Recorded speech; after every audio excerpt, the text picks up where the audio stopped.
এই একলা ঘর আমার দেশ, আমার একলা থাকার অভ্যেস গেয়েছিলেন রূপম ইসলাম।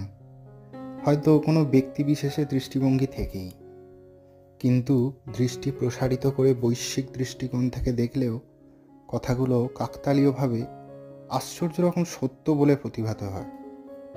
সিকি শতাব্দী আগে একজন বিজ্ঞানী, জ্যোতির্বিজ্ঞানী, ভ্যালেন্টাইন দিবসের পুণ্যলগ্নে গোটা বিশ্বকে চোখে আঙুল দিয়ে দেখিয়েছিলেন জ্যোতির্বিজ্ঞানের উদার ও প্রসারিত দৃষ্টিকোণ থেকে মানুষসহ জীবকুল তথা পৃথিবীর অস্তিত্বের তাৎপর্য মানব ইতিহাসের অন্যতম সেরা জ্ঞানগর্ভ এক বক্তৃতায়। প্রেম দিবসে অবুঝ মানুষও সেই বক্তৃতা দেখেও শুনে থাকলে কিছুটা উপলব্ধি করতে সক্ষম হয়েছিলেন জৈবিক কার্যপ্রণালী ও সামাজিক বন্ধনের নিরাপত্তার সীমানা ছাড়িয়ে কেনই বা প্রেমের গর্বিত উচ্চারণ, মহাবিশ্ব মহাকাশে মহাকাল মাঝে আমি মানব একাকী ভ্রমী বিস্ময়ে। এক কথায় আন্তমানব বন্ধন ও মানুষের জ্যোতির্বিজ্ঞান অভিযানের প্রয়োজনীয়তা, ব্যাপ্তি, তাৎপর্য ও গভীরতা। তার কয়েক বছর আগেই নাসার ভয়েজার 1 মহাকাশযান পাড়ি দিয়েছিল ব্রহ্মাণ্ডের যেদিকে দুচোখ যায় কোটি কোটি বছর ধরে সেদিকে ধাবিত হবার উদ্দেশ্যে।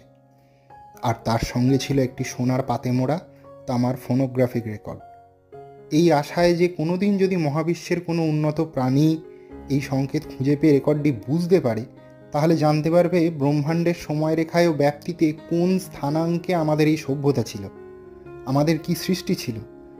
যেমন তাতে রাখা হয়েছিল পৃথিবীর অজস্র ভাষায় সম্ভাষণ, কিছু কালজয়ী সুরমূর্ছনা, বৈপ্লবিক কিছু আবিষ্কার ইত্যাদি, যা থেকে আমাদের চিন্তন ও মননের পরিচয় তারা পাবে। সেই মহাকাশযান সেদিন সৌরজগতের এক দূরতম প্রান্ত থেকে আমাদের এই নীল গ্রহের প্রথম একটি ছবি পাঠালো, যাতে দেখা গেল সৌরজগতের প্রান্তে আসার অনেক আগেই পৃথিবী ছোট হতে হতে প্রায় অদৃশ্য একটি ফিকে নীল বিন্দুতে পর্যবসিত হয়েছে।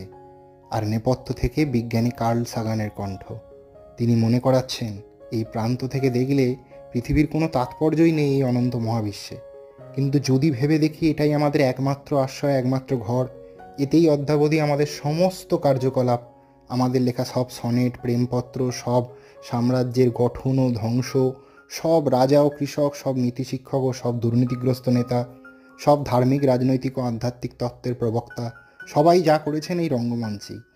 এই মহাকাশ বীক্ষণ আমাদের বোঝালো এই ধারণা কত ভঙ্গুর ও ভ্রান্ত যে এই অনন্ত মহাবিশ্বে আমরা কোনো বিশেষ স্থানের অধিকারী। শুধু কি স্থানিক সীমাবদ্ধতা?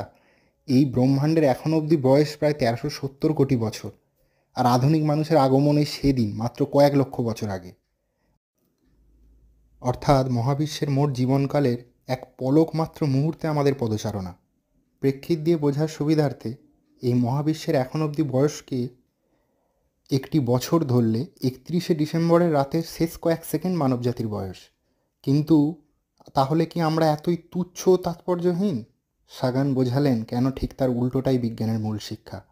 আমরা সবাই তৈরি হয়েছি বিভিন্ন মৌলের পৃথক পৃথক সহাবস্থানে, আর সকল মৌলের জন্মই হয়েছে এক একটি জ্বলন্ত নক্ষত্রের অভ্যন্তরে। তাই আমরা এবং আমরা ছাড়া সব কিছুই আসলে নক্ষত্রের ধ্বংসাবশেষ। কিন্তু আমাদের তাৎপর্য এখানেই যে আমাদের ক্ষেত্রেই হয়তো ব্রহ্মাণ্ড সফল হয়েছে নিজেদের মধ্যে থেকে এমন কিছু সৃষ্টি করার, যা ব্রহ্মাণ্ড কী ও তার কার্যকৌশল বুঝতে সক্ষম করবে ব্রহ্মাণ্ডকেই। এক কথায় আমরা মহাবিশ্বের আত্মনিরীক্ষণের যন্ত্র, আর এটাই আমাদের জীবনকে ভীষণ তাৎপর্যপূর্ণ ও প্রয়োজনীয় করে তুলেছে। কিন্তু তা উপলব্ধি করার জায়গায় আমরা কত সহজে একে অপরকে ভুল বুঝেছি।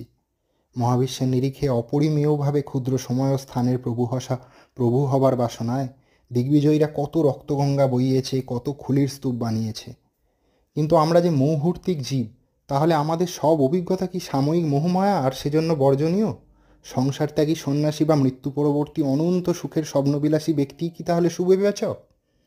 হলিউডের বিখ্যাত সিনেমা ট্রয়ের একটি সংলাপ এক্ষেত্রে প্রাসঙ্গিক, যাতে বলা হচ্ছে ঈশ্বররা আমাদের ঈর্ষা করেন কারণ আমরা নশ্বর। আসলে যা কিছু সুন্দর তা সে রূপ যৌবনই হোক বা কাঙ্ক্ষিত উৎসব, তা ক্ষণস্থায়ী বলেই সুন্দর।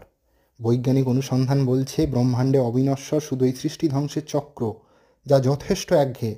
অনন্ত প্রকারের পৃথক পৃথক অনুকূল সম্ভাবনার সমাপতনে এই পৃথিবীর সৃষ্টি হয়ে যাওয়া, আর তাতে আমাদের মতো সচেতন সত্তার আবির্ভাবই তো সুন্দর মহাবিশ্বের দৃষ্টিকোণ থেকেও। আর তাই তা চিরকালীনও নয়। ড্রেক সমীকরণ ও গোল্ডিলক ক্ষেত্রের ধারণা অঙ্কের মাধ্যমে দেখানোর চেষ্টা করেছে এই অনন্ত বিস্তৃত ব্রহ্মাণ্ডের কোনো প্রান্তে কোনো গ্রহে প্রাণ থাকা ঠিক কতটা সম্ভাব্য, কতটাই বা চমকপ্রদ। বিজ্ঞানীদের ব্যাখ্যা হলো তা থাকলেও তার যথেষ্ট সময় পাওয়া উন্নত হবার মতো, আর একই সময় আমাদের সাথে যোগাযোগ স্থাপন করতে পারা কয়েক কোটি আলোকবর্ষের দূরত্ব জয় করে অসম্ভব বললেও বোধহয় স্বল্পোক্তি হয়। তাই বাইরের গ্রহ থেকে আমাদের কাছে সাহায্য আসা আমাদেরই বাঁচানোর জন্য সে আশা করা বাতুলতা। কার্ল সাগান তাই বক্তৃতার শেষে বোঝাচ্ছেন কেন জ্যোতির্বিজ্ঞান শিক্ষা একটা চরিত্র গঠনের প্রক্রিয়া, যা শেখায় এই নীল বিন্দুই আমাদের একমাত্র আশ্রয়। একে যথাযথভাবে রক্ষা করা আমাদের আশু কর্তব্য, আর এই মহাবিশ্বের অনন্ত বিস্তৃতিতে আমাদের ক্ষুদ্রতা ও অসহায়তা সহনীয় হয়ে উঠতে পারে কেবলমাত্র পারস্পরিক সমানুভূতি, ভালোবাসা ও উদারতার মাধ্যমে। শঙ্খ ঘোষের উদাত্ত আহ্বান তখন অনুরণিত হতে থাকে, আয় আরও বেঁধে বেঁধে থাকি।